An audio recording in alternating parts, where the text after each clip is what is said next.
Well, we're way downtown, and there's so many stones here that I don't even know where to begin. There's so much to think about. This is a granite wall.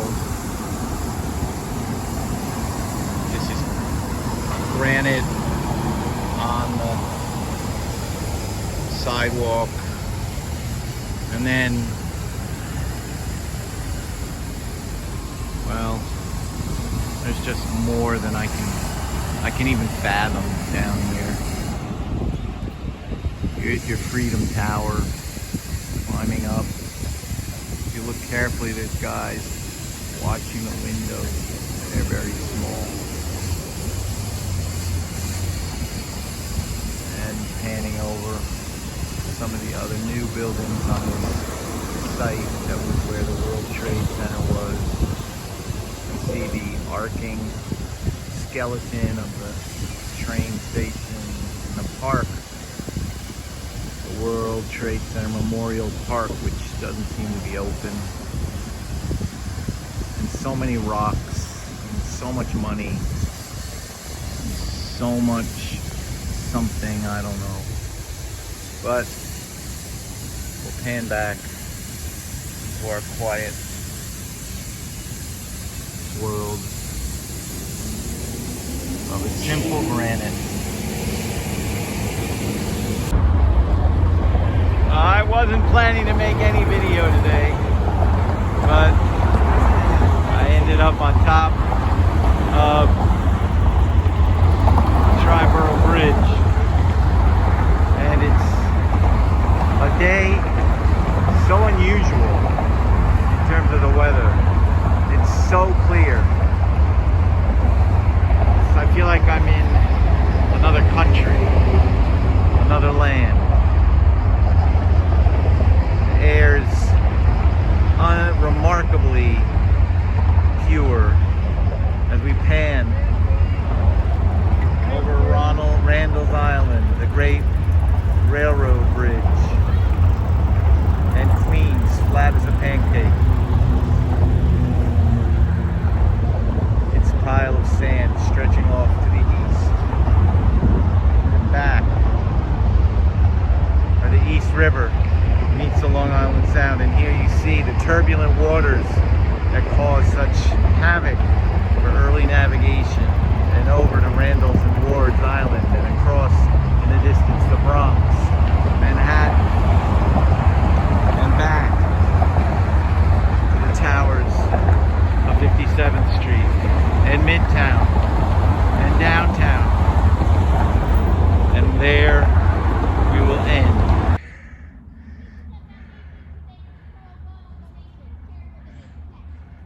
Congratulations to some towns' graduates.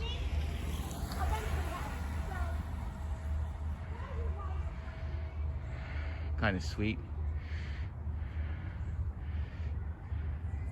Well, it's a finally summery, unpleasant, humid, thunderheads in the distance, early afternoon.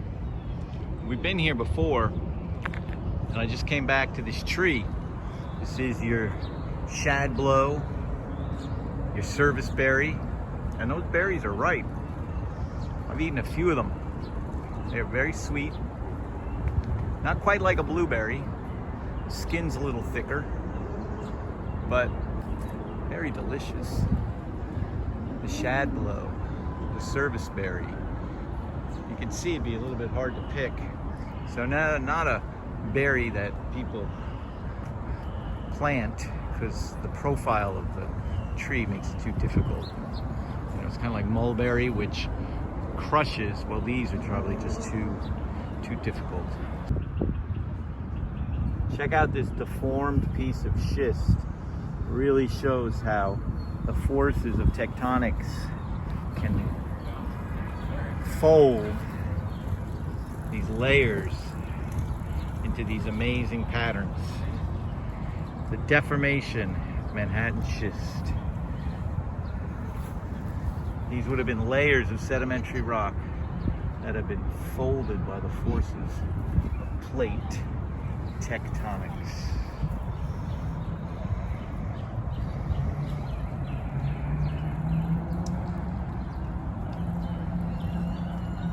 Sunday morning, June 21st, first day of summer, and here we are. The Scales of Justice, 24th Street off of Madison, the federal courthouse. This is built in the 1800s. Looks pretty marbly to me. We'll go up, it's not used anymore. Used to do this for Constitution works. Here it looks like somebody like, almost like Moses. It's got a Moses-like quality. I don't know what he's got to do with political law, but, and then up here, probably some great philosophers.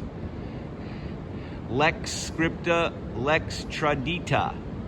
The word, the tradition, I don't know, something like that. And, or the written law, the tradition. And we got over here some more. And then this guy, who's clearly about enforcing the law, but right now he doesn't need to. His sword is in his lap.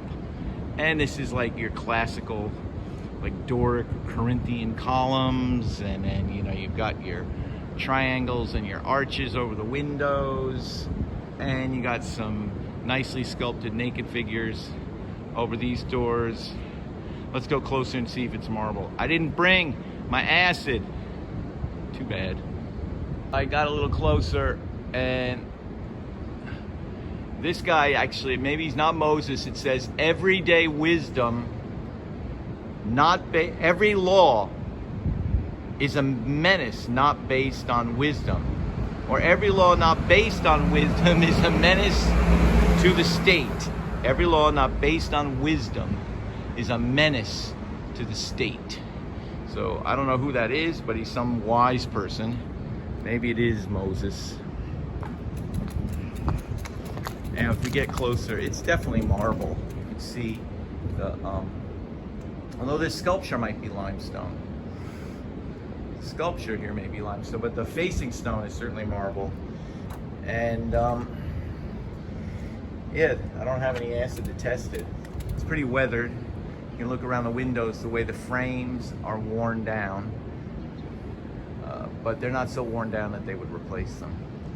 I'll just take a look at that other guy, and I'm moving on.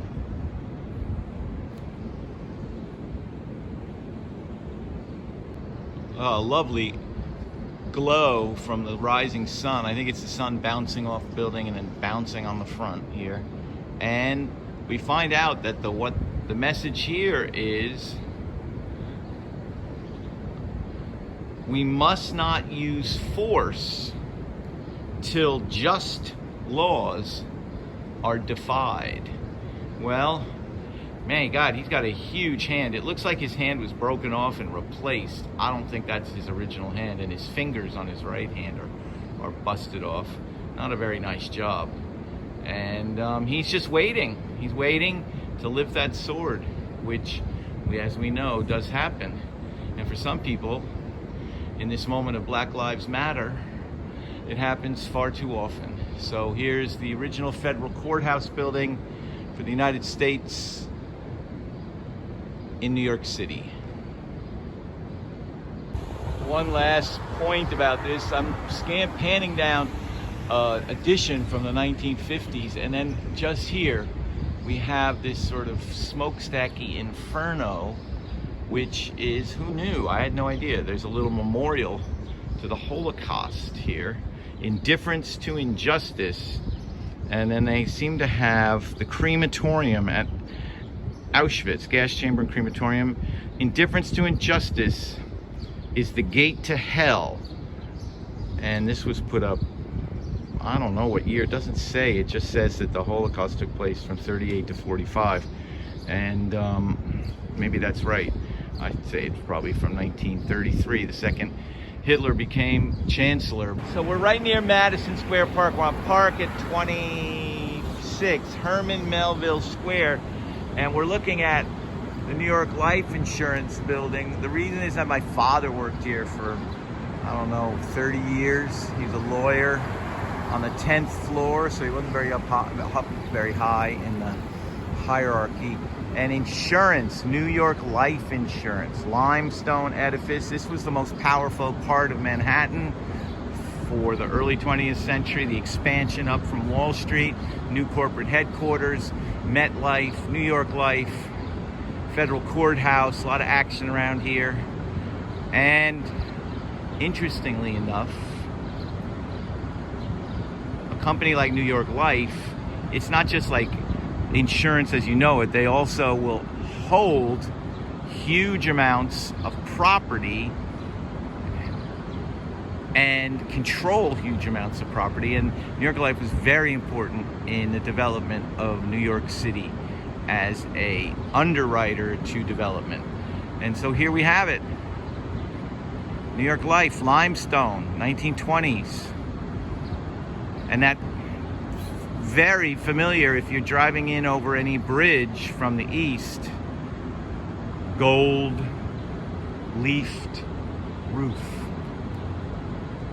This is like 123rd between Amsterdam and Morningside Park. And this is a great building. It's got great architecture, the way it sits on this bedrock.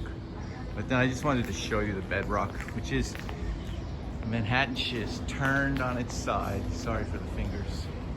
Turned on its side. Look at that. The layering or the foliation is pretty much vertical here.